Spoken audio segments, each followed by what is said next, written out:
The billion-dollar interruption, like this video right now if you think money solves every problem. Seriously, hit that like button. For his entire life, Elias Thorne had been the embodiment of absolute control. At 30, he was the youngest titan of the tech world, a ruthless CEO who commanded an empire worth billions. Power, wealth, precision, those were the only currencies that mattered in his sterile, structured world. He believed his life was bulletproof, utterly predictable, until a random Saturday afternoon, on the manicured 18th hole of the exclusive, windswept Cypress Point Club in Pebble Beach, California. His perfect swing was interrupted by 4 simple, shattering words from 2 small children. "You're our daddy." Standing before him were a 6-year-old boy and girl, their identical hazel eyes wide with a fragile mix of hope and hesitancy. Elias didn't know their names. He'd never seen them before. Yet something in their faces, a precise cut to the jawline, a focused intensity in their gaze, was devastatingly familiar. In that moment, the relentless, unstoppable Elias Thorne, the man who always held the winning hand, felt a cold, stomach-lurching panic. Because if their claim was true, his life wasn't just his own anymore. It belonged to them, too. Subscribe to the channel now so you don't miss the shocking truth about Elias's past. Chapter 1. The Calculated Life. Shattered, Elias Thorne had built his life on certainty. His world revolved around billion-dollar deals, flawlessly executed strategies, and an unbreakable routine that kept him effortlessly atop the tech pyramid. His name was currency in every boardroom from San Francisco to Tokyo. Golf was his one permitted escape, a way to clear the computational clutter from his mind. The air was crisp, the ocean view stunning, and the silence was total. Just as he prepared for a crucial putt, a small, tentative voice pierced the tranquility. "Excuse me, sir." Elias froze, his focus instantly dissolving. He turned, expecting a caddy or a course official. Instead, he saw the 2 small children, a boy and a girl, no older than 6, with surprisingly mature, curious expressions. He frowned, irritated by the breach of protocol. Children weren't allowed on the course unless accompanied by a member. "Can I help you?" he asked, his tone polite, but sharp enough to stop an adult in their tracks. The children exchanged a look. The girl, slightly bolder, stepped forward, her small hands clenched at her sides. "You're our daddy," she repeated. The words felt like a physical blow. Elias's mind scrambled for a logical explanation. A mistake. A bad joke. He didn't have children. He'd spent his late 20s and early 30s laser-focused on his career, avoiding any relationship that demanded more than casual involvement. "You must have me confused with someone else," he stated carefully. "Where are your parents?" The girl's lips pressed into a thin line, and the boy looked down at the grass. A sudden, heavy silence fell. "Our mom is gone," the girl said quietly. The boy, pulling a creased, faded photo from a tiny backpack, walked forward and held it out with a trembling hand. Elias took it. The moment his eyes registered the image, his breath hitched. It was a photo of him, younger, standing beside a woman he'd known intimately years ago in Boston, back when he was a hungry entrepreneur fighting his way up. Isabella. Their connection had been intense but brief, a fleeting, passionate detour that ended when his ambition called him away. He never looked back. He never knew she was pregnant. Eva looked from the photo to the children. Their eyes, the shape of their faces, the subtle arch of their brows. It was undeniable. They were Isabella's. And if they were hers, they were his. His voice was rough. I didn't know." The girl, whose eyes held a wisdom far beyond her years, simply said, "We know." Elias felt his perfectly constructed world crumble. He'd spent his life planning every move. But standing there, on the 18th green, with 2 children, staring up at him, waiting for an answer. He was terrifyingly lost. For the first time in his life, Elias Thorne had absolutely no idea what to do. Chapter 2. The Data Dump. Elias sat in his penthouse office overlooking the dizzying Seattle skyline, the photograph clutched in his hand. The last 24 hours were a surreal blur. He'd walked onto that golf course a solitary billionaire and left with the knowledge that he was the father of 6-year-old twins he'd never known existed. Chloe and Leo. He called his most trusted asset, his COO, Daniel Grant, a man whose discretion was as valuable as his expertise. Daniel entered with his usual efficiency, placing a sleek folder on the desk. "I ran the full background, sir," Daniel said, his voice neutral. "Their mother, Isabella Carson, passed away 3 months ago. Cancer. She never married, never established a long-term partner, and there's no evidence she ever attempted to contact you." Elias scrubbed a hand over his face. Isabella had been sick, and he hadn't known. The children were placed with a family friend, but no permanent guardian was assigned, Daniel continued. "Legally, you are the closest living relative. Given your status and resources, full custody would be a formality." Elias looked up sharply. Custody? Responsibility? Fatherhood? None of these words fit his personal lexicon. He'd meticulously avoided attachments to ensure nothing could slow him down. Now, 2 small beings had turned that philosophy on its head. Viewer question. If you were Elias, would you immediately fight for custody? Or would you try to find them a more stable home first? Drop your honest opinion in the comments. "Where are they now?" Elias asked. His voice low. "They're at the executive hotel suite I arranged. I made sure they have everything they could possibly need." Elias nodded, but his mind was elsewhere. He'd focused on data, on verification, but not on them. He'd left them in a strange hotel, with strangers after they'd just lost their mother. He stood up, grabbing his jacket. "I need to see them." Daniel stepped aside. "Should I instruct the legal team to start the custody paperwork?" Elias hesitated. Then he shook his head. "Not yet. First, I need to figure out what they need from me." Chapter 3. An unplanned experiment. Elias stepped into the expansive suite. The luxury was irrelevant to him, and clearly, to the 2 small figures huddled on the sofa. Chloe and Leo sat side by side. Chloe's arms were crossed, her small legs swinging. Leo held a worn teddy bear, clinging to the last familiar thing he had. When they looked up and saw him, a flurry of emotions crossed their faces. Uncertainty, curiosity, and a deep, guarded hurt. "Hello," Elias managed. It felt inadequate. Chloe spoke first. "You came." It wasn't an accusation, just a statement of fact. Elias walked closer, resisting the urge to jam his hands in his pockets like a nervous teenager. "Of course I did." He sat down in the armchair opposite them. "I know this is unexpected," he admitted. "For all of us." Leo spoke, his voice tiny. "You didn't know about us, did you?" Elias could have lied, could have softened the blow. But looking at them, bearing the weight of loss, he knew they deserved the truth. "No," he said quietly. "I didn't." Leo's question came next, hitting him harder than any market crash. "Would you have wanted to?" Elias opened his mouth, but for once the words failed him. Would he? Back then he was ruthless, only focused on the ascent. "I don't know," he finally admitted. "But I know I have a choice now, and I want to do this right." Chloe's eyes narrowed. "What does do this right mean?" "It means I want to get to know you. I want to make sure you're safe. And if you let me, I want us to figure out what happens next. Together." Leo clutched his bear tighter. "We don't have anywhere else to go."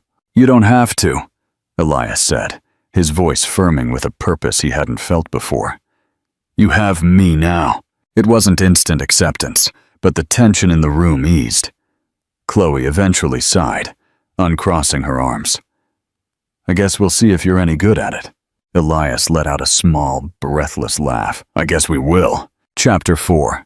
Chaos in the Penthouse. Elias had always prided himself on adapting, but nothing prepared him for the chaos that came with 2 6-year-olds. His minimalist, precision-engineered penthouse now felt like an unexpected daycare center. One morning, he walked into his immaculate kitchen. Chloe was sitting on the marble counter, swinging her legs as she ate toast, her brown, curly hair sticking out wildly. Leo was next to her, stirring a bowl of cereal with intense concentration.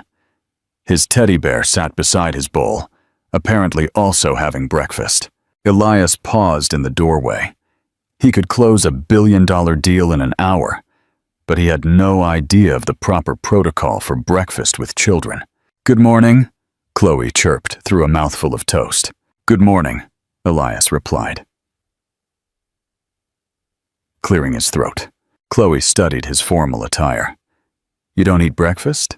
"Usually just coffee," Elias said, walking toward the machine. Chloe made a face. "That's boring." Leo finally looked up. "Coffee is gross." Elias smiled. "It is when you're 6. "So what now?" Chloe asked. You're leaning forward. "Now we figure things out. I've spoken to my team about schooling, and we'll make sure you have everything you need." Leo frowned.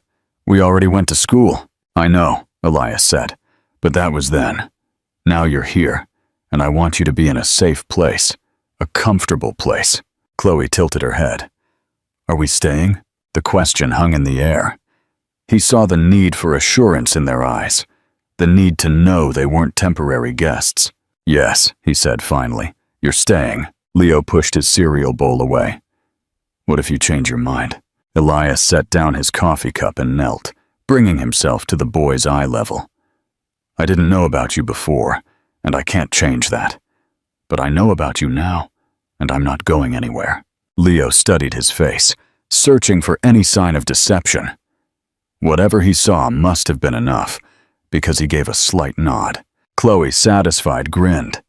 "Good, because my room needs to be purple." Elias chuckled. "Purple, noted." Chloe went back to her toast. "And we should probably get a dog." Elias choked on his coffee. "Let's take it one step at a time. Viewer question. What's the first non-work activity?" Elias should plan with Chloe and Leo to truly bond. Family movie night, trip to the zoo, or learning to ride bikes. Chapter 5. The Unexpected Anchor.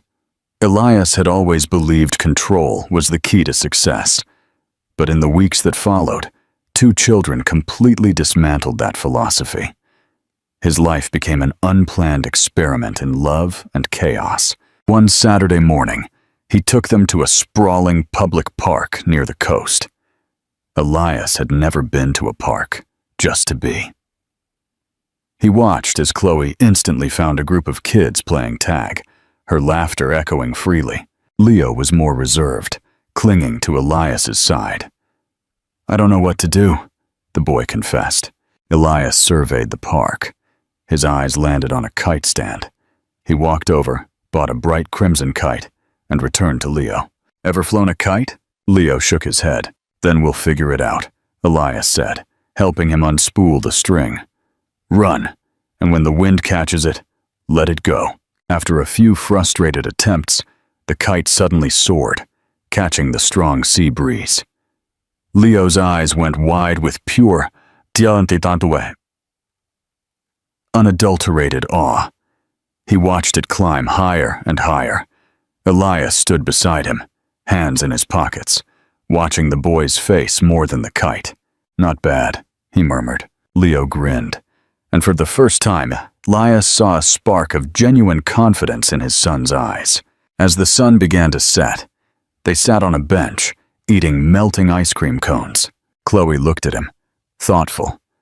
"You don't smile much, do you?" Elias raised an eyebrow. "I smile." Leo shook his head. "Not really." Elias took a small bite of his vanilla ice cream. "I suppose I never had a reason to." "And now?" Chloe asked. Elias met her gaze. He looked at Leo, still focused on his melting cone, but listening intently. "Now," Elias said slowly, "I think I might be figuring it out." The man who built his empire on control was finally learning that the most valuable things in life were the ones you couldn't plan for. Ending the true worth of a man. A month later, Elias sat in his living room, watching Chloe and Leo argue over which movie to watch. He'd spent his life looking forward, always chasing the next deal, the next billion, the next conquest. But here, in this moment of mundane, noisy reality, he felt utterly complete. "Toss a coin," Elias suggested, pulling a quarter from his pocket. "Heads for The Lion King, tails for Toy Story." He flipped it. Tails. Leo cheered as Chloe groaned dramatically. As the movie started, Chloe leaned back against the sofa. "You used to lose a lot?" she asked, genuinely curious. Elias paused. He'd never shared his past with anyone. "I wasn't always the best at everything," he admitted. "When I was your age, every time I failed, I told myself I had to work harder. That if I worked hard enough, no one would ever beat me again." Chloe considered this. "Did it work?" "I stopped losing," Elias said. "But I also stopped playing for fun. Winning became the only thing that mattered." Leo spoke softly from his spot on the couch. "So, you don't care about winning anymore?" Elias met his eyes. "I still care, but I've learned that some things are more important." Chloe smiled, a knowing 6-year-old smile. Like us, Elias felt a tightness in his chest, a feeling he now recognized as love.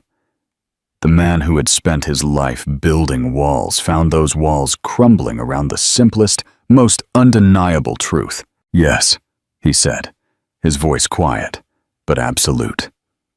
"Like you." He leaned back, the sound of the movie and the children's breathing a comforting rhythm. The billionaire who once defined himself by his empire now understood his true worth. It wasn't in the valuation of his company, but in the trust of 2 small, hazel-eyed children. He hadn't planned for them. He hadn't asked for them. But now, for the first time in his life, Elias Thorne wasn't building for himself. He was building a family. And in this unexpected, beautiful chaos, he was exactly where he was meant to be. Don't forget to comment your favorite part of Elias's journey and subscribe. Miss another story of transformation? Thank you for watching. Chapter 6. The Boardroom versus the Bedtime Story. Like this video, if you agree that family time is more important than work, let me know in the comments. Elias Thorne had always prided himself on his ability to compartmentalize. His business life, sharp, precise, and ruthless, was a world away from his personal life, which until recently had been almost non-existent. But after a month with Chloe and Leo, the walls between these worlds were dissolving, often in spectacular fashion. One Tuesday morning, Elias was on a high-stakes, cross-continental video call with his executive team regarding a critical acquisition. He was in his home office, wearing a bespoke suit, his face set in his usual expression of calculated intensity. "The valuation is non-negotiable," Elias stated, leaning into the camera. "Tell their CEO we walk unless they concede the patent rights." Just as his COO, Daniel, began to confirm the instruction, the door to the office burst open. Chloe, wearing a pink tutu over her pajamas and carrying a glitter-covered wand, marched in. Leo trailed behind her, clutching his bear and a pastgeboom.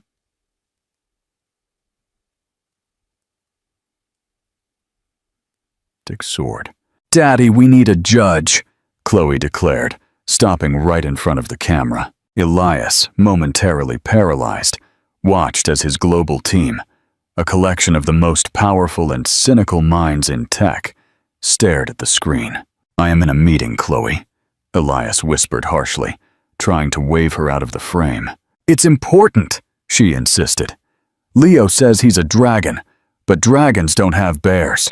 I say he's just a prince in a disguise, and we need a ruling." Leo nodded solemnly. Dragons can have emotional support bears, Dad.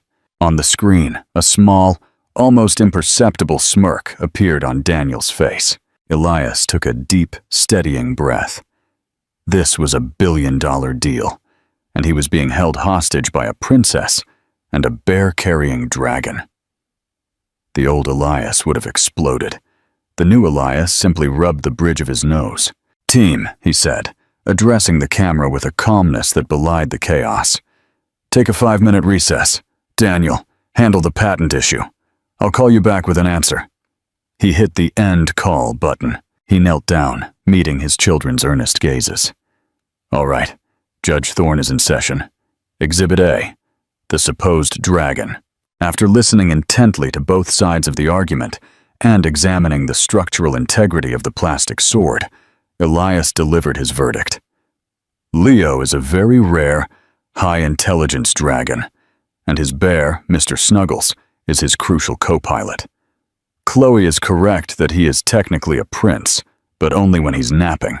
The children, satisfied with the diplomatic solution, hugged him and skipped out to continue their game, leaving a dusting of glitter on his Italian carpet.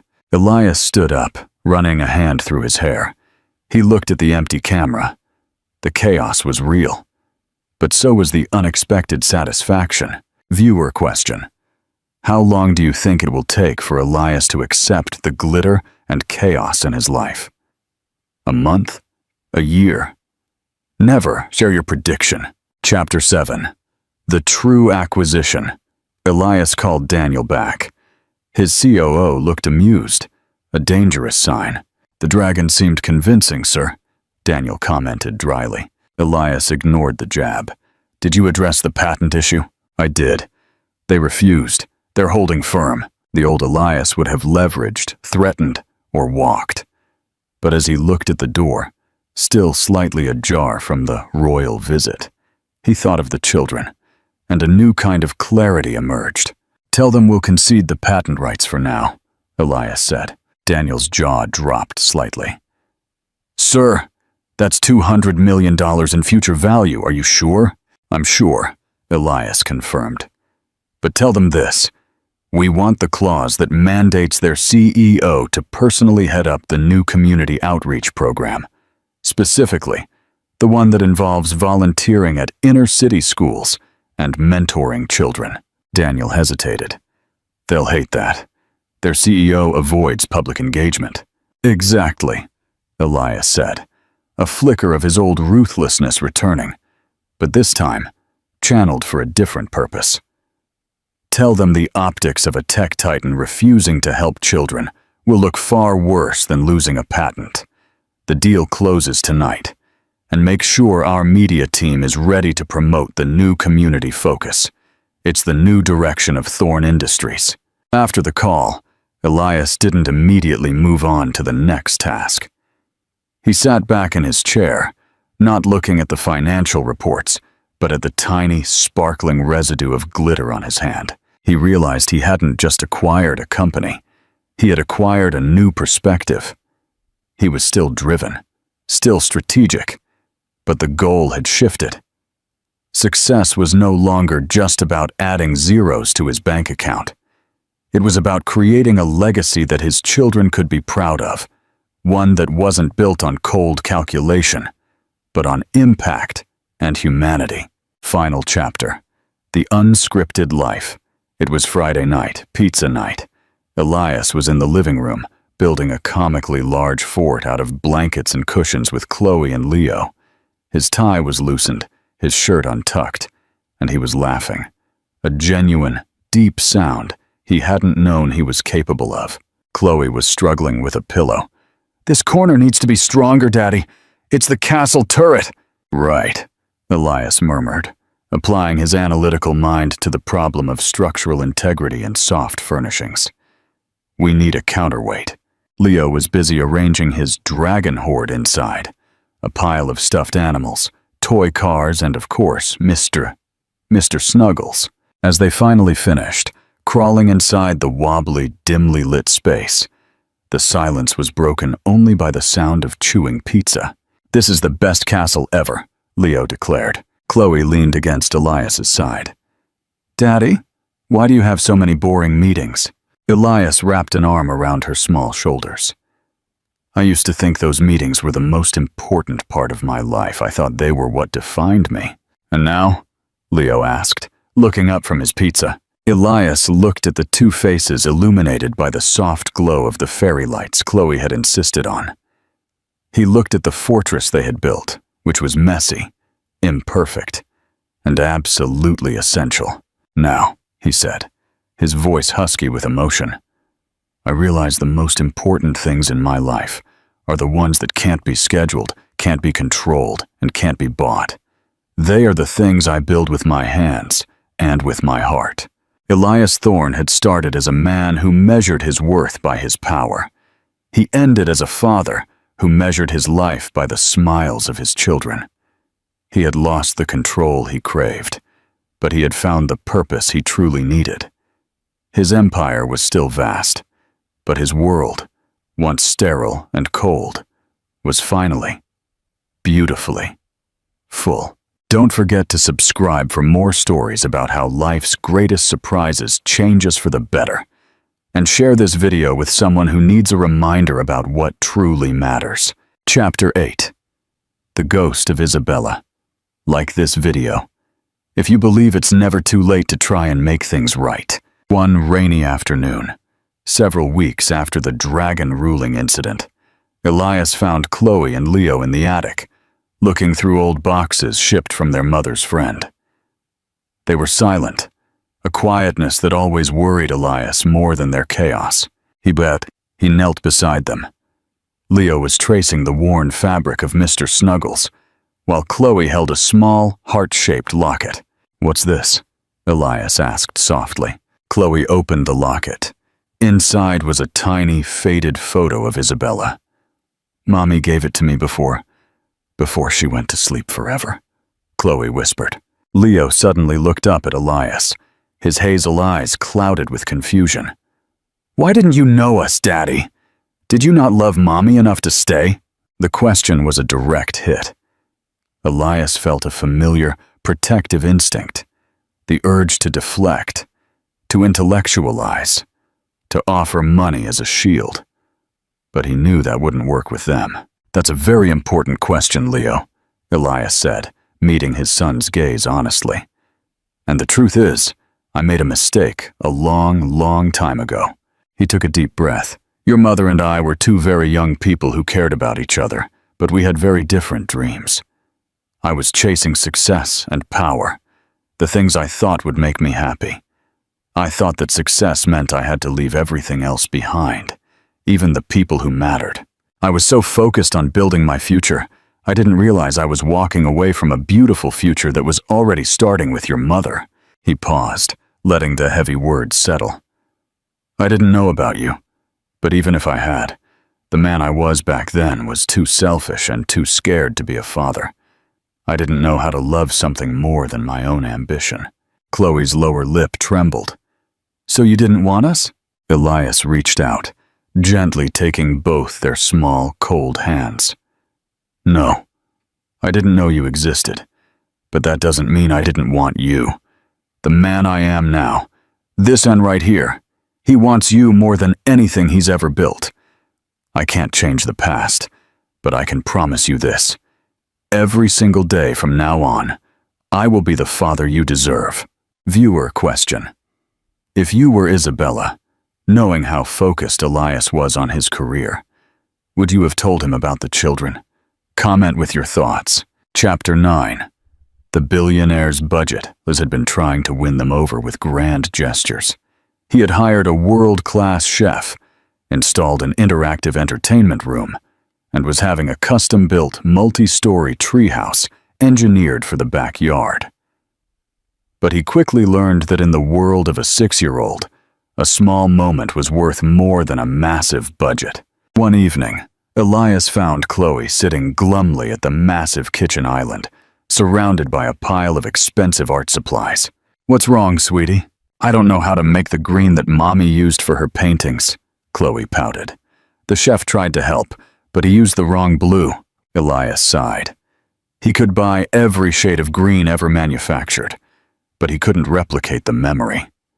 He sat down and pulled the pristine supplies toward him.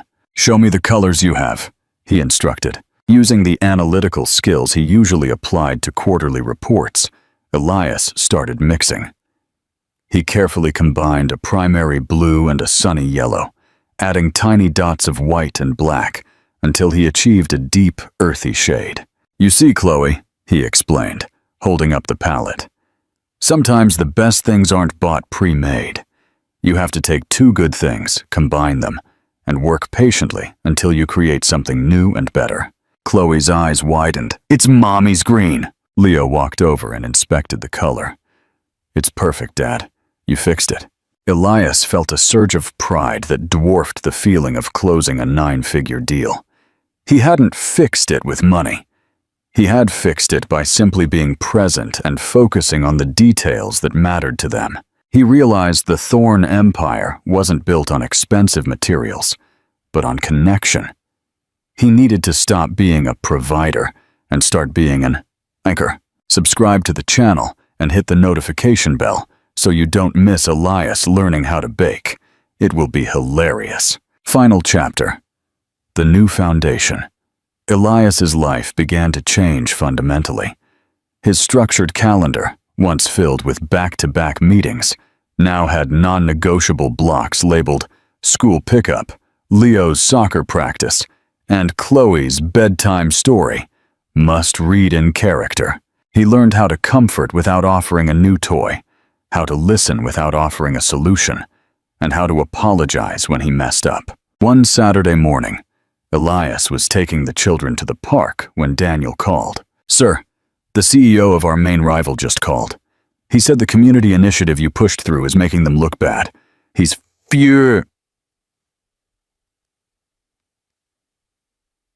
demanding a meeting." The old Elias would have relished the confrontation. The new Elias paused, looking at Leo trying to hold Chloe's hand, while simultaneously managing Mr. Snuggles and a scooter. "Tell him I'm unavailable this morning, Daniel," Elias said, a faint smile in his voice. "Unavailable, sir, but this is a strategic move. We could crush them." "No, Daniel," Elias corrected, his tone firm. "I have a commitment this morning. Tell him I'm busy building a foundation that is far more valuable than his company. I'm busy being a dad." He hung up, pocketed his phone, and turned his full attention to the two small people waiting for him. Elias Thorn was still the man who controlled $1 billion empire. But he was now, unequivocally, defined by the people he chose to love. His journey was a powerful testament that true wealth isn't in what you acquire, but in what you nurture. He had finally let go of the rigid control of his past, embracing the beautiful, unpredictable, and fiercely loving life he was now building with his children. Thank you for watching. Which character's journey touches your heart the most?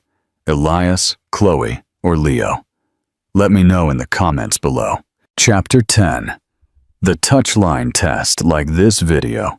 If you think parents are secretly the most competitive people on earth, tell me your funniest parent story in the comments. Elias Thorn, the man who effortlessly negotiated with world leaders, found himself facing his biggest fear yet: parenting in public. It was Leo's first intramural soccer game, a chaotic, muddy spectacle at a local public park. Elias arrived in his usual attire, a pristine cashmere sweater and pressed chinos, looking like he'd mistakenly wandered off a yacht. He had his own leather-bound tablet, ready to take strategic notes on Leo's field performance. Leo, usually reserved, was surprisingly energetic, chasing the ball with Mr. Snuggles, sitting carefully on the edge of the bench. Chloe, meanwhile, was treating the sidelines like a runway, giving Elias unsolicited commentary. "Dad, their team color is green.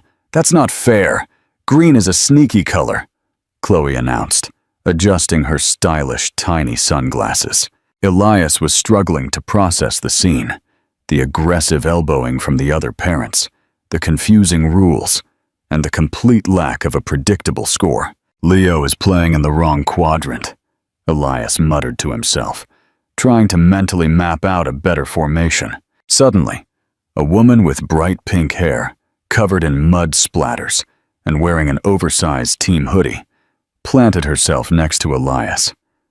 This was Maya, the mother of Leo's enthusiastic but often distracted teammate, Sam. "New dad, right?" Maya asked, her voice friendly but loud. "Don't worry, everyone looks like they know what they're doing, but we're all just praying our kids don't eat dirt." Elias, unused to unsolicited parental conversation, straightened up. "I was just analyzing the formation.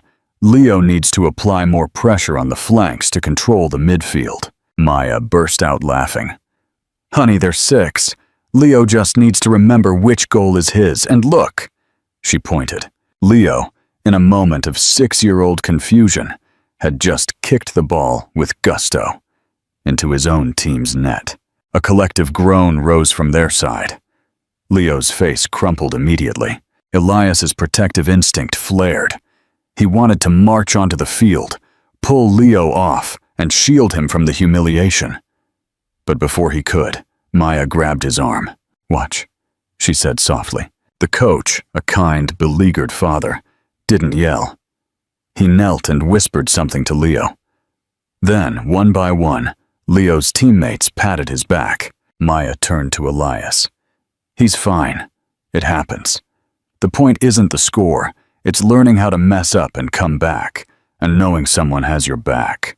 Elias swallowed. His entire life had taught him that mistakes were a sign of weakness, and community was a liability. He slowly put his tablet away. When Leo walked off at halftime, face still damp, he didn't run to Elias for a tactical review. He ran to Maya. "I kicked it in the wrong goal, Maya." "I know, sweetie, but you ran so fast. That's an Olympic-level mistake." Maya ruffled his hair and handed him a juice box. Elias stood there, holding a generic water bottle, feeling utterly useless. He realized his wealth and power meant nothing here. He wasn't connecting. He was observing. Viewer question: what should Elias do right now to genuinely connect with Leo after the own goal incident? Offer a treat? Give a pep talk?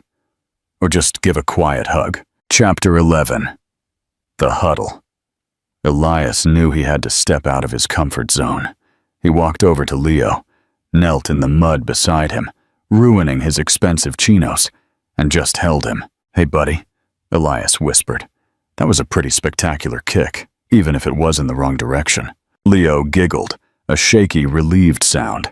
"It was big, right?" "It was huge. You learned something important today, Leo. You learned that sometimes you try your absolute hardest, and things still go sideways. And you also learned that when things go sideways, your team will always be there for you." He looked up at Maya, who nodded her approval. "And you," Elias said, turning to Chloe, "you were the loudest cheerleader. That's important." Chloe preened. "I'm good at making noise, Daddy." The second half was a mess of running, tripping, and more giggling than scoring. Elias no longer tried to analyze. He cheered loudly when they ran, and he laughed when they fell. He felt a sense of belonging he hadn't realized was missing, a messy, imperfect, and incredibly warm belonging. After the game, covered in mud, Elias was packing up when Maya walked over. "You're a good dad, Elias," she said simply. "You showed up, and you knelt in the mud. That's all they ever really need." Elias looked at his now stained pants. "I used to think being a dad meant providing everything." "No," Maya smiled. "It means being part of the chaos. It means asking for help when you need it, and showing up for the small stuff." She paused. "We're all a team here, Elias. Welcome to the sidelines." Elias extended a muddy hand. "Thank you, Maya." It was the most genuine handshake he'd given in years. Final chapter. The unbeatable team. That evening, tucked into the warm, scented chaos of the children's bedroom, Elias was reading a bedtime story. Chloe was under one arm, and Leo, with Mr. Snuggles, was under the other. "Daddy," Leo said sleepily, Even though I kicked the ball in the wrong goal, you didn't get mad. Why would I get mad? Elias asked, kissing the top of his head. Because you usually only like things when they're perfect. Leo murmured. Elias closed the book. He looked at the two little faces, his entire world. Leo, Chloe, when you look at me, you see a man who builds big towers and makes big deals. That man strives for perfection in business. But when I look at you two, I don't see an asset to control or a problem to solve. He squeezed them close. I see the only perfect thing I've ever been lucky enough to have. Everything about you, the chaos, the glitter, the own goals, it's all perfect to me. You are my team, and we are the unbeatable. Elias Thorne had finally discovered the ultimate truth. The greatest victory in his life wasn't a business acquisition or a stock market surge. It was the messy, joyful, unscripted victory of unconditional love.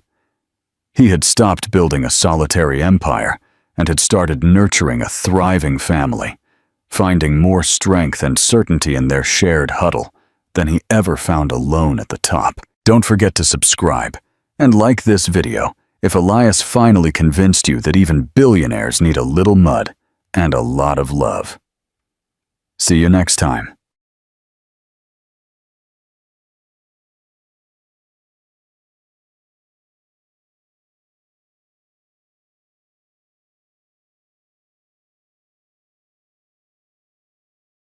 The billionaire's airport shock. A past reappears, with a child in tow. Hook. No way. Daniel Brooks froze. A few feet away, in the bustling airport terminal, stood Amelia Green. His ex. The woman who vanished from his life without explanation 3 years ago. But she wasn't alone. In her arms, she held a small child, bundled in a blue, bare-eared coat. Daniel's breath hitched. It couldn't be. He'd recognize her anywhere, even with slightly longer hair and a sharper jawline. Her expression was tense, as if on high alert, trying to pass unnoticed. He took a step towards her. Amelia looked up, and their eyes met. For an instant, everything seemed to stop. Daniel saw fear on her face, but before he could react, she averted her gaze and quickened her pace. "Amelia!" he tried to call out, but the airport noise drowned his voice. He pushed forward, dodging passengers with luggage, ignoring the blare of boarding announcements. He couldn't lose her again. When he reached the spot where he last saw her, she was gone. A knot formed in his throat. It couldn't be just a coincidence. That child had something unsettling about him. Daniel stood still, trying to calm his racing pulse. His eyes hadn't deceived him. The boy had his eyes. What would you do if you saw your ex-partner with a child who looked exactly like you? Tell us your first reaction in the comments below. The haunting eyes and a relentless search. Another one? Asked Mark Thompson, his partner and best friend, tilting his head. Daniel took a gulp of his whiskey and nodded. They were in his penthouse in Manhattan, the city lights glittering beyond the windows. I saw her, Mark, there, at the airport. Mark put his glass down. Are you sure? You think I wouldn't recognize her? Daniel ran a hand through his hair, frustrated. It was her, and she was carrying a child. A child. Daniel closed his eyes. He had my eyes, Mark. Silence hung heavy. Are you saying that? I don't know, he admitted, his voice barely a whisper. But I can't get it out of my head. Did you try to talk to her? I tried. She disappeared, as always. Mark sighed and rubbed his chin. Look, buddy, if you think that child could be yours, you have to find out. You can't just sit around waiting for destiny to send you the answer. Daniel clenched his jaw. I don't know where to find her.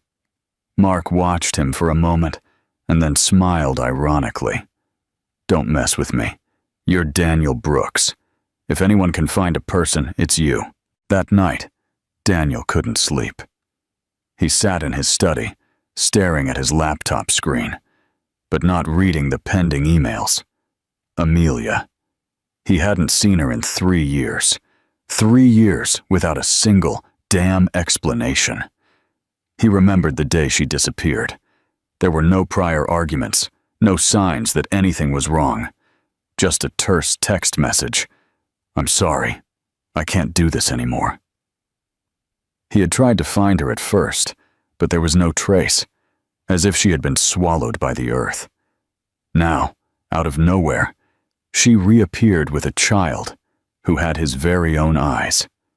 He lit a cigarette, something he only did when his mind was on the verge of collapse. He couldn't leave this unresolved. He was going to find her. And this time, he wouldn't let her escape without answers. A familiar face in a small town. "You don't look good, Daniel." Mark crossed his arms as he watched him. They were in the offices of Brooks Capital, the investment fund they had built together over the last decade. Daniel had been looking lost and frowning for days, which for anyone who knew him meant he was on the verge of exploding. "I haven't slept well." "Tell me about it," Mark smirked. "Have you found anything?" Daniel took out his cell phone and impatiently swiped the screen. "I called some contacts, but I don't have anything yet. No one knows about her." "And why don't you try looking for her yourself?" "Because I don't know where to start." Mark scoffed. "Brother, stop messing with your head and do what you would do with any other investment. Look for information. Didn't you have contacts in a smaller town, like upstate New York? You said she was from there, right?" Daniel fell silent. "Maybe someone has seen her. A friend. An old contact. What do you have to lose by trying?" Daniel sighed. "Nothing." "Exactly. So get your butt in gear and start looking." That afternoon, Daniel drove to a small town upstate. As he drove, his mind spun out of control. The child. Ever since he saw him, the image had stuck to him like a splinter. He couldn't stop thinking about his eyes. His mother always said the Brooks family had an unmistakable gaze, that intense blue rarely seen. If Amelia had had a child, why did she never tell him? If he was his, why did she hide something like that from him? He gripped the steering wheel tightly. The idea that she could have hidden something so important from him filled him with rage. But there was also fear. Fear of discovering that he had lost 3 years of his son's life. The search in the town was harder than he imagined. He asked in cafes, bookstores, and even universities, but no one seemed to know her. Until he reached a small restaurant near the town square. "Amelia Green," he asked the waitress, showing her an old photo on his cell phone.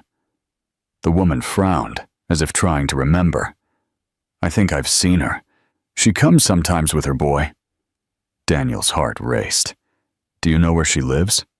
"No, but she usually comes in the afternoons." Daniel ordered a coffee and waited. The clock read 6 when Amelia entered the restaurant. Daniel saw her before she noticed him. She was wearing a gray coat, the same one she had at the airport. She walked quickly, as if she was used to surveying her surroundings. And there he was, the child, Leo. She held his hand, and Daniel's blood froze. The resemblance was impossible to ignore. He stood up just as Amelia looked up and saw him. Her eyes widened in shock. "What are you doing here?" she whispered. "I could ask you the same thing." The tension was unbearable. Amelia straightened up, as if she wanted to block her reaction. "It's not the time. You've been hiding from me for 3 years. I think any time is a good time." She pressed her lips together. "I have nothing to say to you." Daniel let out a bitter laugh. "Seriously?" He looked at the child. "Nothing to say to me?" Amelia swallowed and looked around nervously. "Don't do this here." Daniel leaned towards her, his voice low and tense. "Is that child mine?" Amelia felt the world crashing down on her. What do you think Amelia will say or do next? Will she reveal the truth or continue to hide?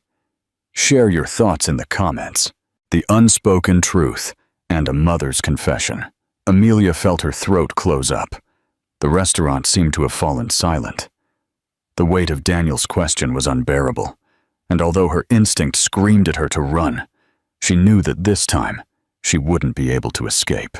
Amelia. His voice was low, contained, but dangerous. Answer me. She swallowed and looked at Leo, who was playing with a plastic spoon on the table. Not here, she whispered. Daniel let out a bitter laugh. Then where? Because it seems that if I don't run into you by chance, you were never going to tell me. Amelia felt the burning in her eyes, but forced herself to remain firm. My place. Daniel watched her, hesitating. It's not a trap, she said wearily. He nodded distrustfully. Let's go. Amelia's apartment was small, 2 sparsely furnished rooms. Daniel looked around without saying anything, but his expression said it all. You lived like this with my son? Leo fell asleep on the sofa as soon as they arrived. Daniel stared at him intently. Is he mine? He asked again, directly. Amelia felt her stomach knot. Yes. The word hung in the air. Daniel let out a sigh, as if he had been punched in the chest. He ran his hands over his face, and then walked to the window, turning his back to her. How long have you known? Since the beginning. And you never thought of telling me? I couldn't. Daniel turned sharply. You couldn't? Why? Amelia closed her eyes for a second before speaking. Your mother forced me to leave. Daniel's face hardened. What? When I found out I was pregnant, I tried to tell you, but Eleanor got to me first. She told me you were no longer interested in me, that you were with another woman. Daniel's eyes widened in fury. That's a lie. I know, but at that moment I didn't know, and she offered me money to disappear so I wouldn't cause you problems. Did you accept? No. Amelia lifted her chin. I left because she made me doubt, because I felt displaced before I could even talk to you. Daniel felt his blood boil. I can't believe my mother would do that. Amelia looked down. I didn't expect you to. The silence between them was thick. I need a moment, he said, walking away towards the door. Daniel, she called. He stopped but didn't turn around. I'm not leaving, he said firmly. Leo is my son. I'm not disappearing. And he left, leaving Amelia with a lump in her throat. The unseen years and a fierce resolve. Daniel walked aimlessly through the streets of the small town, his mind spinning out of control. His mother, Eleanor Brooks, had always been a manipulative woman, but he never thought she would go this far. Manipulating Amelia, making her believe he had forgotten her, and worst of all, hiding his own son from him. He leaned against a wall and closed his eyes, breathing deeply. Leo. Now everything made sense. From the moment he saw the child, he knew there was something more, something that couldn't just be a coincidence. Now he had the certainty. He was his son. 3 years. 3 damned years that had been stolen from his life. He felt a fierce rage, a need to confront his mother instantly. But he knew he first had to resolve something more important. Amelia, she had kept him away. Yes, but now he understood why. And although his anger was still there, he also knew he couldn't afford to keep losing time with his son. He took out his phone and dialed. Mark, now what did you do? I have a son. There was a long silence. Tell me it's not a joke. It's not. His name is Leo. Amelia hid him from me, but not of her own accord. It was my mother. Mark let out an expletive. Damn it, Dan. What are you going to do? Daniel looked at the dark sky over the town. I'm going to meet my son. When he returned to Amelia's apartment, she was still sitting on the sofa, her hands clasped. I thought you wouldn't come back. she said without looking at him. "I'm not that kind of person." She let out a dry laugh. "I didn't know what kind of person you were when I left." He clenched his jaw. "That doesn't matter anymore. What matters is Leo." Amelia nodded slowly. "He's asleep." Daniel looked at the room where his son rested. His son. He still couldn't believe it. "I want to see him." She hesitated for a moment, but finally stood up and opened the door carefully. The room was small, barely lit by a nightlight. Leo slept with a relaxed face, hugging a worn teddy bear.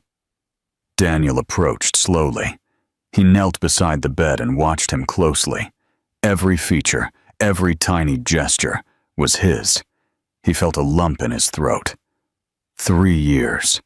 3 years of not seeing him grow, of not hearing his first word, of not knowing anything about him.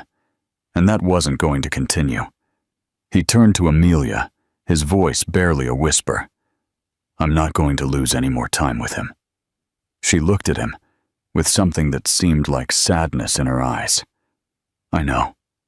Daniel stayed there, watching his son sleep. Nothing in the world would take him away from him again. "I want to be in his life." The slow dance of trust. Amelia closed Leo's bedroom door carefully and stood with her back to Daniel. His voice still resonated in her head. He didn't say it as a plea or as a negotiation. He said it with the certainty of a man who had made an irrevocable decision. She took a deep breath before turning around. "I don't know how to do this." Daniel looked at her sternly. "Me neither, but we're going to find a way." The silence between them was long, uncomfortable. "You can't just show up and make decisions," Amelia finally said. "It's not a decision. It's a right. He's my son." Amelia clenched her fists. "And what do you want to do? Move in here? Burst into his life and change everything?" "I don't want to hurt him," he replied, controlling his anger. "But I can't act as if nothing happened." She ran a hand over her face. "I'm not ready for this, Daniel." "Well, you'd better get ready," he blurted out, "because I'm not disappearing." Amelia fell silent, looking at him with a mixture of fear and resignation. She knew he meant it. Daniel stayed in the small town. He rented an apartment in the center, small but comfortable. He didn't want to pressure Amelia or Leo, but he also didn't intend to stay away. The first few days were difficult. Amelia set strict boundaries. She let him see Leo, but always with her present. No impromptu visits, no sudden changes. Daniel accepted the rules, at least for now. He knew he had to earn her trust. More importantly, he had to earn his son's trust. "Who are you?" Leo asked, looking at him curiously. It was the first time they were alone, even if only for a few minutes, while Amelia prepared coffee in the kitchen. Daniel smiled nervously. "I'm Daniel. Are you my mom's friend?" Daniel swallowed. "Something like that." Leo frowned, thoughtful. "You talk like me." Daniel let out a laugh. "How so?" "Fast and serious," the boy said, shrugging. Daniel felt a strange warmth in his chest. Maybe because we're alike. Leo stared at him, as if trying to find something in his face. "Are you going to come often?" "If your mom lets me, yes." The boy studied him a little longer, and then nodded naturally. "Okay." Daniel smiled. He knew he still had a long way to go, but at least he had taken the first step. "You can't expect everything to be easy." Amelia had her arms crossed as she looked at Daniel from the doorway.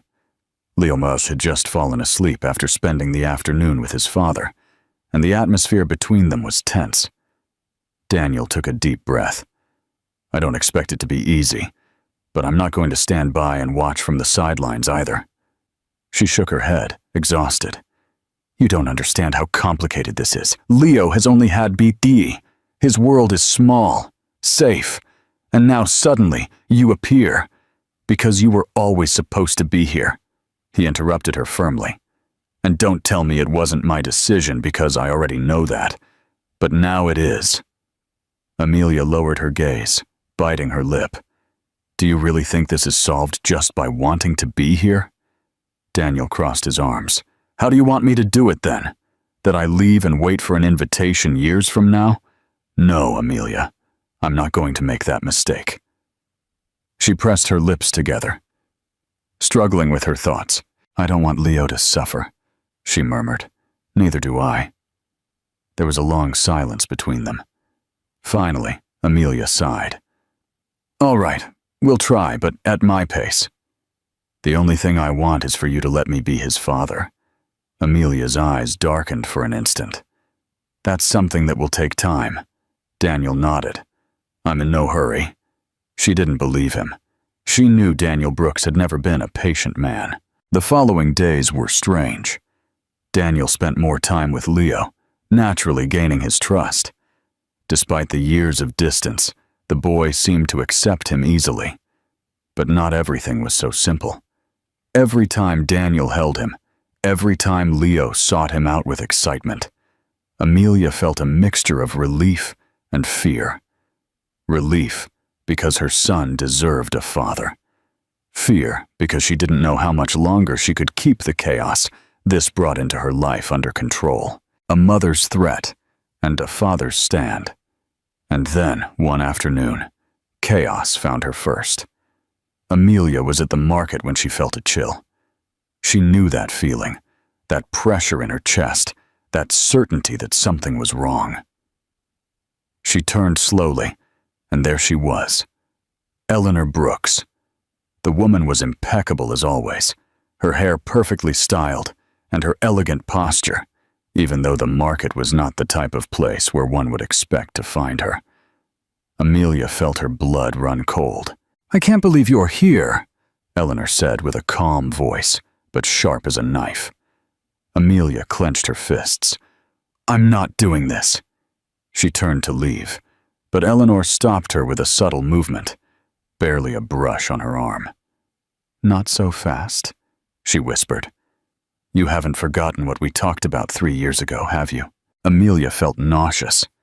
You lied to me. You told me Daniel had another life, that he didn't care. Eleanor smiled humorlessly. And wasn't it easier that way? For everyone. For you. Not for us. Eleanor's eyes hardened.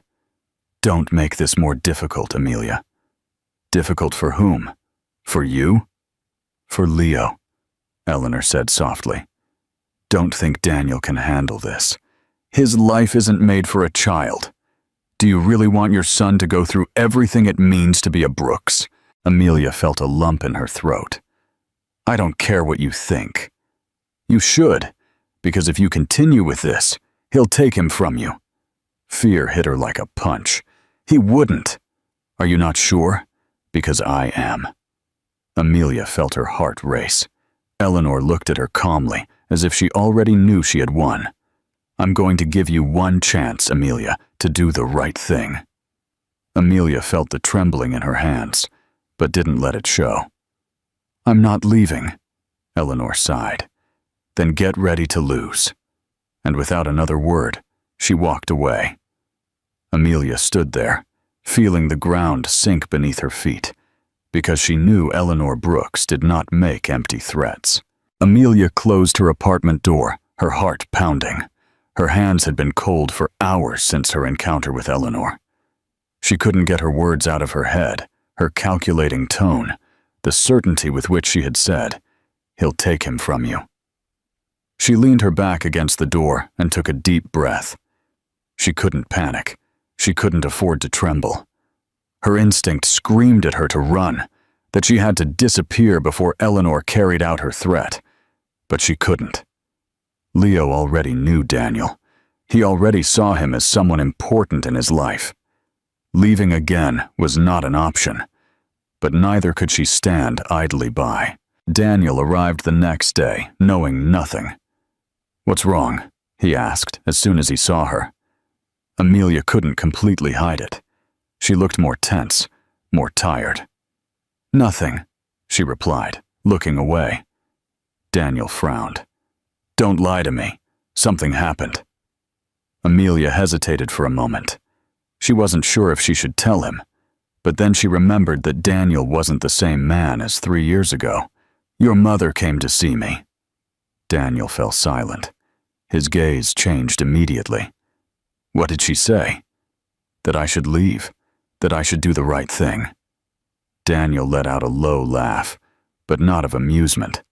"Of course she did." Amelia crossed her arms. "She was serious, Daniel. I know, but I also know I'm not going to let her win." Amelia felt a chill. "It's not a game." Daniel looked at her intently. "Do you think I don't know that?" The atmosphere between them was heavy, but neither looked away. "Leave it to me," he finally said. "I'll fix this." Amelia let out an incredulous laugh. "You can't fix your mother, but I can make sure she doesn't come near you again." Amelia looked at him, doubting. "How?" Daniel smiled, but it was a cold smile. "Leave it to me." The showdown and a calculated retreat. Daniel didn't waste time. He called her that same afternoon. "Mother," Daniel said. "Alexander," Eleanor replied calmly. "What a surprise. We'll skip the pleasantries. I know you spoke with Amelia." Eleanor said nothing for a moment. Then her tone changed. "I did it because I'm worried." Daniel clenched his jaw. "Don't give me that. You did it because you hate not being in control. I'm thinking about your future." "No," he interrupted her. "You're thinking about yours." There was a long silence. "That child doesn't fit into your life, Daniel." Daniel felt something break inside him. "Are you really saying that? I'm not saying you don't want him. I'm saying he's not part of what you've built." Daniel closed his eyes and took a deep breath. "Listen carefully, Mom. I'm going to make this clear so there are no misunderstandings. Leo is my son, and you will not interfere in his life or mine again."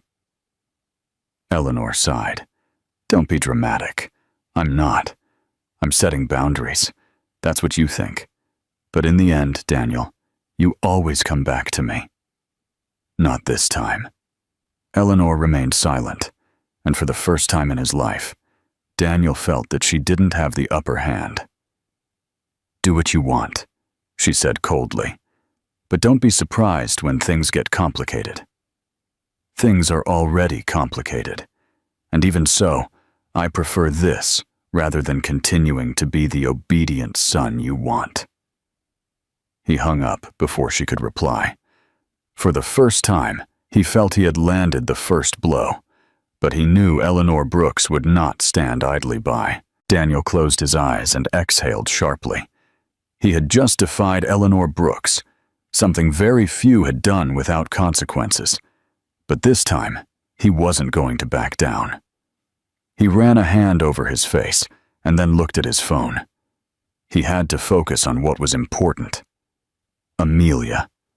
The last thing he wanted was for his son to suffer because of his mother's manipulations.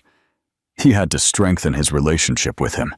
He had to show Amelia that he was here to stay.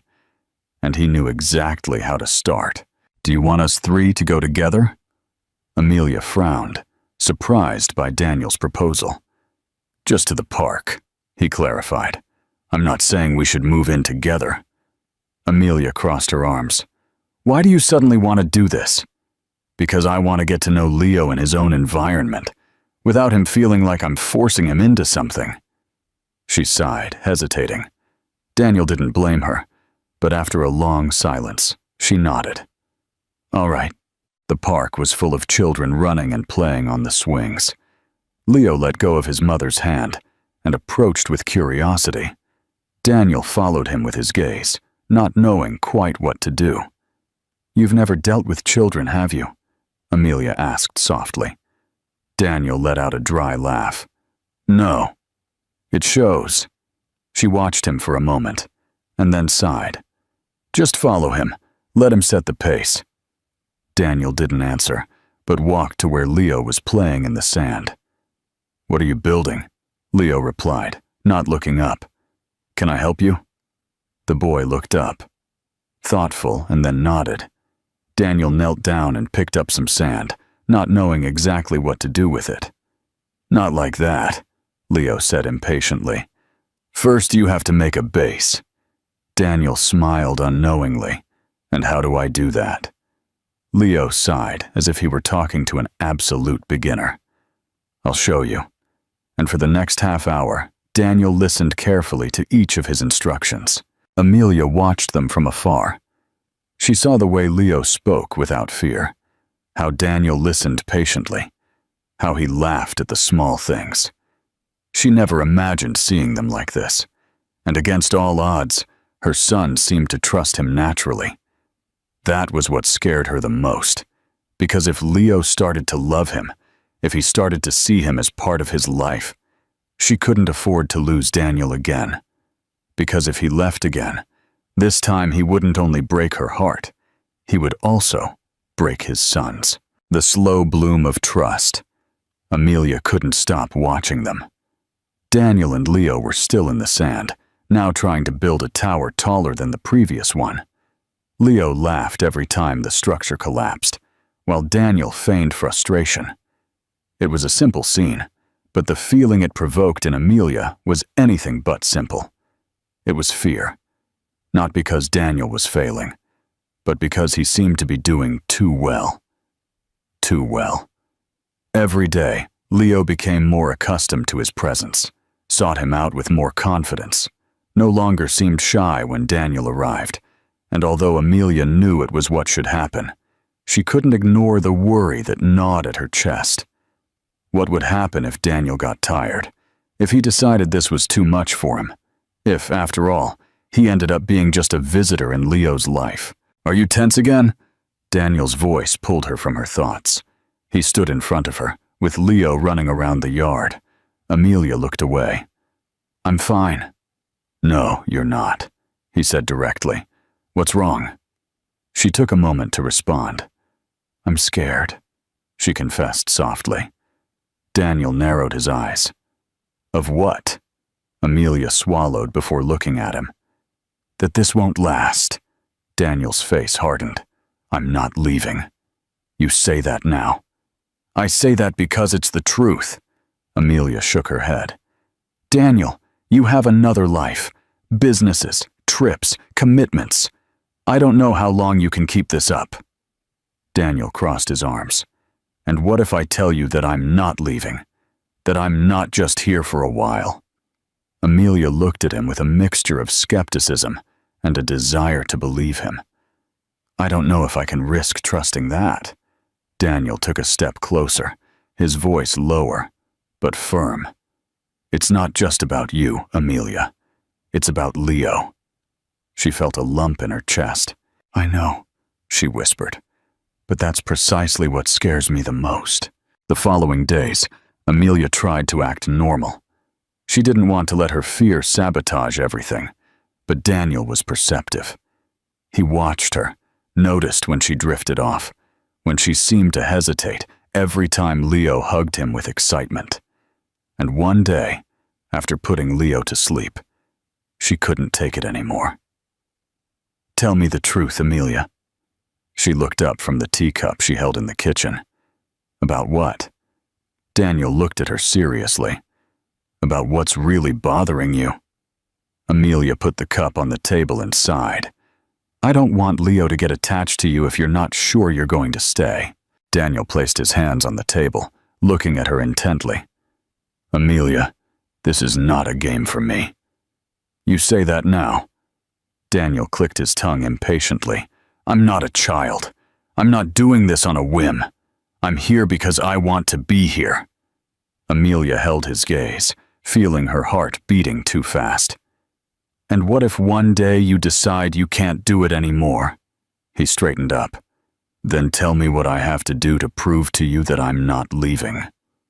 Amelia felt her throat close up, because she had no answer, because part of her didn't want one, and because she knew that if he kept insisting, she would end up falling.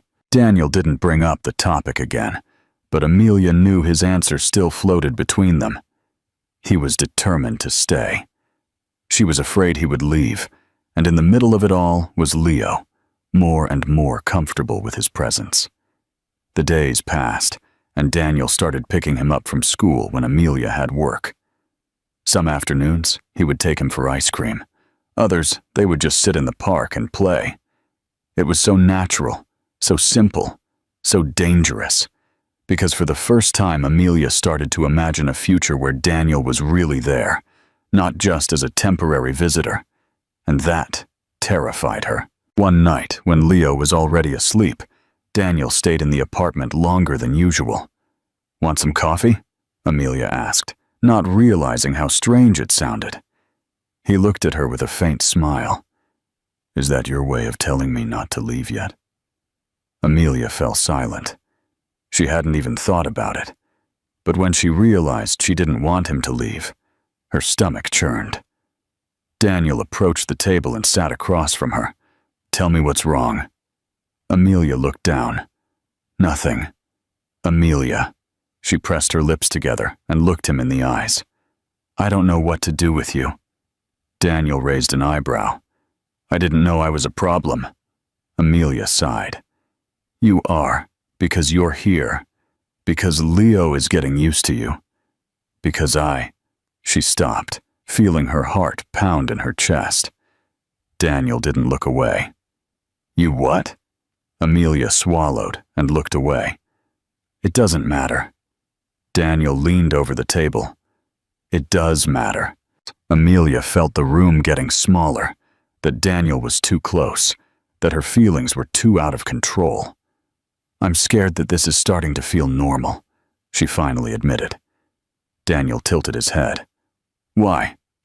She let out a dry laugh. "Because if this becomes normal, it means we could lose it." Daniel looked at her in silence for a long moment. Then, with a calm but firm voice, he said, "We're not going to lose anything." Amelia couldn't answer, because deep down, a part of her wanted to believe him, and that was what scared her the most. A year of normalcy and a promise kept. Daniel couldn't stop thinking about Amelia's words. "I'm scared that this is starting to feel normal." There was something in her voice when she said it. Not just fear, but also something deeper, something he couldn't name. He didn't want to pressure her anymore that night. He knew that forcing her would only make her shut down even more. But he was clear that Amelia felt something she was trying to avoid at all costs. And Daniel, for the first time in a long time, was not willing to let it go. The days continued. Leo waited for him excitedly every time he picked him up from school. Every time he saw him smile, Daniel felt something inside him solidify more. That child was his blood, and he couldn't believe he had almost been taken from him. But the most difficult part wasn't Leo. It was Amelia. She continued to keep her distance, although it was clear it was hard for her to do so. Every time their hands brushed while walking next to Leo, every time they were alone in the kitchen and the silence grew thick, Daniel noticed how her breathing changed. But she did nothing, and he was already tired of waiting. One afternoon, after putting Leo to sleep, Amelia went out onto the balcony for some air. Daniel followed her. "How long are you going to keep running from this?" She immediately tensed. "What are you talking about?" Daniel rested his hands on the railing, looking at the city. "Us." Amelia turned abruptly. "There is no us, Daniel." He smiled ironically. "Do you really believe that?" "It's the truth." "It's not." Amelia pressed her lips together. "Daniel, we can't." "Why not?" he interrupted. "Because you're scared?" She looked away. "It's not fear." "Of course it is. I don't want Leo to get confused," she said softly. Daniel stared at her intently. "Or you don't want to get confused yourself." The silence between them was unbearable. Amelia felt her pulse quicken. Daniel was too close, his voice too firm, too confident, and she was losing the battle she had tried to fight since he came back. Then, without thinking too much, she said the only thing she had left. This isn't going to work. Daniel didn't move. Why? Amelia closed her eyes for an instant before replying. Because I don't know how to trust you again. Daniel inhaled slowly. He didn't get angry. He didn't argue. He just nodded. Then tell me how to do it. She looked at him in surprise. What? Tell me how to make you trust me again. Amelia felt a lump in her throat, because she had no answer, because part of her didn't want one, and because she knew that if he kept insisting, she would end up falling. Daniel didn't pressure her after that night on the balcony, but Amelia knew he was waiting. He didn't say it. He didn't show it, obviously. But she saw it in his eyes every time they were close, in the patience with which he treated her, in the way he left space for her to make the decision. And the worst part was that, with each passing day, she felt her own defenses weaken. But then, everything changed. Daniel received the call when he least expected it. He was in his office reviewing some reports when his phone rang. He didn't recognize the number, but he answered immediately. Mr. Brooks? The voice on the other end of the line sounded formal, but with a hint of urgency. Yes, who is this? I'm your mother's lawyer. Daniel felt his blood boil. What the hell does she want now? There was a brief silence before the lawyer continued. I just wanted to inform you that Mrs. Eleanor Brooks has initiated legal proceedings to obtain custody of your son. The air seemed to leave his lungs. What did you say? Mrs. Brooks has argued that you and the child's mother are unfit to raise him. She has requested an evaluation to determine if Leo would be better under her care. Daniel's heart pounded with fury. This is insane. I know, sir, the lawyer said in a neutral tone, but the petition is already underway. Daniel was speechless. He couldn't believe it. He knew his mother wouldn't give up easily, but he never thought she would go this far. And the worst part was that now he had to tell Amelia. When he arrived at the apartment, Amelia opened the door with a frown. What's wrong? She asked instantly. Daniel wasted no time. We have a problem. Amelia felt a chill. What happened?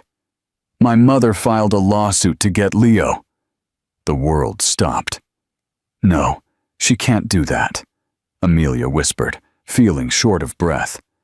Yes, she can, and she's doing it. Amelia leaned against the wall. No, this can't be happening. Daniel took her by the shoulders, forcing her to look at him. I'm going to stop her. I'm not going to let her take our son. But Amelia barely heard him. Her worst fear had come true. Eleanor had fulfilled her threat. And now if they didn't do something, they could lose everything. Amelia felt her legs tremble. The world was crumbling around her, but Daniel held her firmly by the shoulders. Look at me, he said in a harsh voice. We're going to fix this. How? She whispered, fear reflected in her eyes. It's Eleanor. She's powerful. She has money, contacts, lawyers. And I do too, Daniel interrupted. I'm not going to let her win. But Amelia couldn't breathe. Her whole body was on alert, as if her instinct was screaming at her to run before it was too late. We need a plan, Daniel continued. We can't act impulsively. Amelia rubbed her temples. We can't let this go to trial. It won't. Amelia looked at him in disbelief. Daniel, your mother doesn't play fair. I know, he said coldly. And that's why I'm going to confront her her way. The next few days were chaos. Daniel contacted his trusted lawyers and prepared his defense. Amelia met with specialists to prove that Leo was fine with her, but anxiety wouldn't let her sleep. Every day she expected to receive a notification, a legal blow that would put them against the ropes, and when it came, it wasn't what she expected. A letter delivered to her door. You have one last chance to do the right thing. Don't make this harder for everyone. See you tomorrow at 10 a.m. Eleanor. Amelia felt her blood run cold. You're not going alone, Daniel said, as soon as he read the letter. I'm not going at all, Amelia replied angrily. "If you don't go, you'll just give her more reasons to attack us." Amelia clenched her fists. "I'm not going to let her manipulate me again." Daniel looked at her seriously. "That's why I'm going with you." She hesitated. She knew confronting Eleanor was a risk, but she also knew they couldn't keep running. The meeting was at an elegant restaurant, away from the city. Eleanor was already waiting when they arrived. She was dressed as always, impeccable, with an expression of calm superiority. "I see you've brought reinforcements," she said with a sharp smile. Daniel sat across from her. "Cut the crap, Mom." Eleanor sighed with feigned disappointment. "Always so aggressive." Amelia crossed her arms. "Tell us what you want." Eleanor looked at them coldly. "I want what's best for Leo." Daniel let out a dry laugh. "And you're what's best?" "Of course." Amelia felt like screaming. "You don't care about him. You just want to control everything." Eleanor gave her a bored look. "What I want is to spare him a life of mediocrity." "Do you really think you can give him what he needs?" Amelia's stomach churned. "My son is not an object for you to decide what to do with him." Eleanor calmly took a sip of her coffee. "What he is a Brooks, and that means he deserves more than you can give him." Daniel looked at her with contained fury. "You're not going to touch him." Eleanor raised an eyebrow. "And what are you going to do to stop me?" Silence spread between them. Amelia felt the fear in her skin. Eleanor never made empty threats. And the worst part was that he knew it. The war had just begun. Daniel clenched his fists under the table. "You're not going to win, Mom." Eleanor looked at him with an almost amused smile. "And who's going to stop me? You?" "Yes." His tone was so cold and firm that for the first time Eleanor's expression changed. Amelia saw the woman's eyes narrow slightly. She knew she was calculating. She was measuring her own son as if he were a pawn in her game. "You have no idea what you're doing," Eleanor finally said. Daniel rested his elbows on the table and spoke calmly. "Neither do you." The woman raised an eyebrow, as if amused by his bravery. "Enlighten me." Daniel took a deep breath and looked her directly in the eyes. "If you take this to court, I'll go public." Eleanor smiled, but there was a shadow in her gaze. "And you think that scares me? It doesn't scare you, but it makes you uncomfortable. And you hate being uncomfortable, don't you?" Amelia tensed. Daniel was right. Eleanor Brooks built her reputation on an image of an unblemished woman, a benefactor, an unbreakable businesswoman. A scandal of this magnitude would put the press all over her. Daniel continued without giving her time to respond. "I have proof of everything, of how you interfered in my private life, of how you manipulated Amelia to leave. And if you decide to go ahead with this, I swear every damn newspaper and every news outlet in this country will find out." Eleanor narrowed her eyes. "That will also affect you." "I prefer that, rather than you touching my son." The silence was heavy. Amelia felt her heart pound in her chest. Eleanor slowly turned her head towards her. "You approve of this?" Amelia didn't look away. "I don't need to approve of it. Leo is mine. And Daniel's, not yours." Eleanor smiled mockingly. "You have no idea the mistake you're making." Daniel crossed his arms. "We'll see." There was a long silence. Then Eleanor elegantly stood up and took her purse. "I'll think about it." Daniel and Amelia watched her walk away without saying a word, but they both knew that this war was not over yet. The next few days were hell. Every hour Amelia expected to receive notification of the lawsuit. Every call she received made her heart jump. But days passed and nothing came. Eleanor made no move, until, out of nowhere, Daniel received a message. "Enjoy your victory, But remember, Daniel, there's always more than one way to win. Amelia felt a chill when he showed her the screen. "What do you think it means?" she asked in a whisper. Daniel clenched his jaw. "It means that for now, she'll leave us alone." Amelia sighed, but her body remained tense. "I don't like this." Daniel looked at her seriously. "Me neither. But for the first time in my life, I think I beat my mother." And although fear still surrounded them, they knew they had crossed a line from which Eleanor could no longer return. No matter what she tried next, Leo was still with them, and that was all that mattered. This is such a gripping turn of events. Do you think Eleanor is truly defeated, or is she plotting something new? What do you think Daniel and Amelia's next steps should be? Share your predictions in the comments below. A year of normalcy. The air felt lighter in the following days. After weeks of tension, Eleanor had retreated. There were no more letters, no more threats, no more attempts at manipulation. But Amelia wasn't completely calm. "She can't give up that easily," she said one night while making coffee in the kitchen. Daniel, sitting at the table, watched her calmly. "It's not surrender, it's strategy." Amelia turned her head with a frown. "What do you mean?" Daniel shrugged. "That she won't do anything now because it's not convenient for her. But that doesn't mean she has accepted defeat." She felt a chill. "That doesn't give me peace." "She's not going to give it to you. But the difference is that now we know what we're up against." Amelia sighed and leaned her hands on the counter. "And what if one day she tries again?" Daniel stood up and walked to her. "Then we'll be ready." She closed her eyes for a moment. She felt like she had been waiting for an attack for so long that now that the battle seemed to be over, her body didn't know how to relax.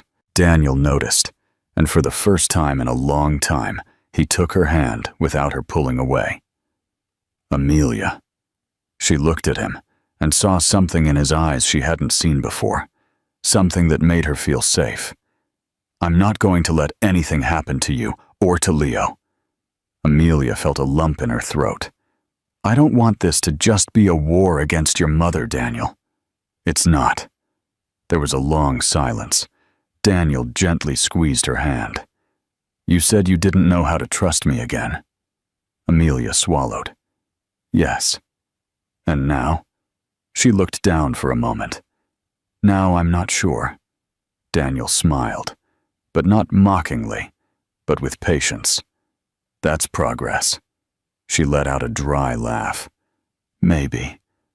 Daniel watched her in silence before letting go of her hand. "I'll wait." Amelia looked at him in surprise. "Wait for what?" "Until you're sure." And before she could respond, he walked away with a calm smile, leaving Amelia with a strange feeling in her chest. Because for the first time, she also wanted to wait. Because for the first time, she believed that maybe, just maybe, they could have a future together. A park, a promise, a real family. A year later, Amelia stopped at the park entrance and watched the scene in front of her. Leo ran across the grass, laughing out loud as Daniel chased him. "I'm gonna get you!" Daniel shouted with that playful voice he only used with his son. Leo shrieked with excitement and sped up, but his father caught him easily and lifted him into the air. "No! Yes!" Both laughed as if the world was only theirs. Amelia felt a pang in her chest, of happiness, of relief, of something she didn't dare to name, because after everything they had been through, after so many doubts and fears, they were here. Daniel noticed her watching and gave her a smile, one that didn't demand answers, one that simply said, "I'm here." Amelia approached and sat on their usual bench. Leo ran to her and hugged her legs. "Mommy, Daddy runs super fast." Amelia ruffled his hair. "That's because he has long legs." Daniel dropped down beside her, breathing deeply. "I'm too old for this." Amelia let out a laugh. "You're such a drama queen." He smiled sideways. You haven't seen me when my back hurts yet. She shook her head and looked at Leo, who was already playing with the dirt. He's happy. Daniel looked at her gently. We are too. Amelia felt the warmth in her chest. A year ago, she would never have imagined this moment. Not with Daniel. Not with the family they had rebuilt. But here they were. Not with a perfect ending. Not with a guaranteed forever. But with something much more real. With the promise to keep trying. This beautiful story of healing, trust, and the true meaning of family has reached its emotional conclusion. If you were moved by Daniel and Amelia's journey, please give this video a like and share it with someone who needs a reminder that love can truly conquer all. And for more inspiring tales of resilience and connection, subscribe to our channel and hit that notification bell.